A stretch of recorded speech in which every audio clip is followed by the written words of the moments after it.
வணக்கம். தேசம் சிறப்பு செய்திகளுக்காக நான் உங்கள் ரேவதி குணாலன்.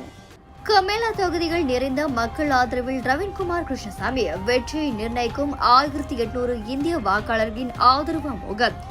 மலாய்க்காரர்கள் சீனர்களின் ஆதரவும் இருக்கிறது. தேசம் அரசியல் களம் குணலன் மணியம். ஜோஹூர் மாநில சட்டமன்ற தேர்தலில் நாட்டில் உள்ள கட்சிகள் அனைத்தும் களமிறங்கியுள்ளன. வாழ்வா சாவா எனும் போராட்டத்தில் இறங்கியுள்ள இந்த கட்சிகள் வாக்கு சேகரிப்பில் மும்முரம் காட்டி வருகின்றன. வீடெங்கும் வீதியெங்கும் ஊரெங்கும் விழா கோலம் பூண்ட வெளிகள் கட்சிகளின் சுவரொட்டிகள் கண்ணை பறிக்கின்றன. இந்நிலையில் மாயிகாவின் சார்பில் தேசிய முன்னணி வேட்பாளர்கள் 4 களத்தில் குதித்தனர். இவர்களில் கமேலா சட்டமன்ற தொகுதிக்கு அதன் வேட்பாளராக ரவீன்குமார் கிருஷ்ணசாமி போட்டியிடுகிறார். Tapi nak ingatkan siapa yang tak kenal saya, Raveenkumar Krishnasamy, calon nombor 1 Barisan Nasional.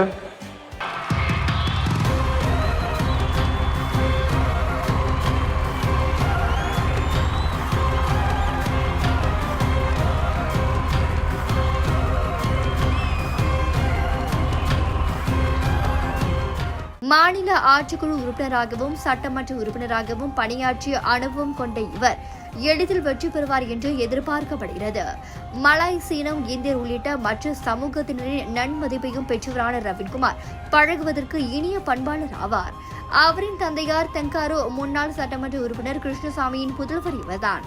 தொகுதி மக்களிடத்தில் மாநில மக்கள் மத்தியிலும் நன்கு அறிமுகமானவரான ரவீன்குமார் தொகுதி மக்களின் பிரச்சனைகளை உடனுக்குடன் தீர்வு காண்பதில் திறம்பட செயலாற்றக்கூடியவர்.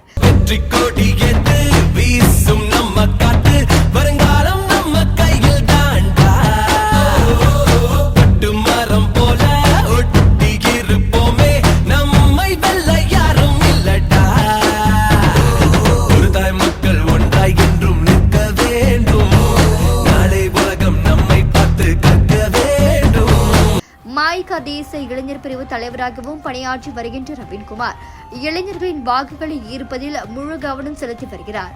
அதேவேளையில் அனைத்து வாக்காளர்களிடத்தில் அன்பு மாறா நட்பும் பாராட்டுவதில் முதன்மையானவராக திகழ்கிறார். தேசிய முன்னணி தலைமைத்துவத்தோடு நல்ல உறவை வைத்துள்ள ரவீன்குமார் தேசிய முன்னணி சின்னத்தில் போட்டியிடுவதால் அதன் உறுப்பு கட்சிகளின் ஏகோபித்த ஆதரவு மாபெரும் வெற்றி பெறுவார் என கமேலா சட்டமன்ற தொகுதிகள் தேசம் மேற்கொண்ட நேரடி அரசியல் ஆய்வில் தெரியவந்துள்ளது. இத்துடன் இன்றைய செய்திகள் நிறைவடைகின்றன. மேலும் பல ஆன்மீக செய்திகளை தெரிந்து கொள்ள தேசம் டிவி மலேசியா யூடியூப், டிக்டாக் மற்றும் இதர சமூக வலைதளங்களை பின்தொடருங்கள். உங்களிடமிருந்து விடைபெறுவது நான் உங்கள் ரேவதி குணாலன். மக்களோடு தேசம், தேசத்தோடு மக்கள். நன்றி, வணக்கம்.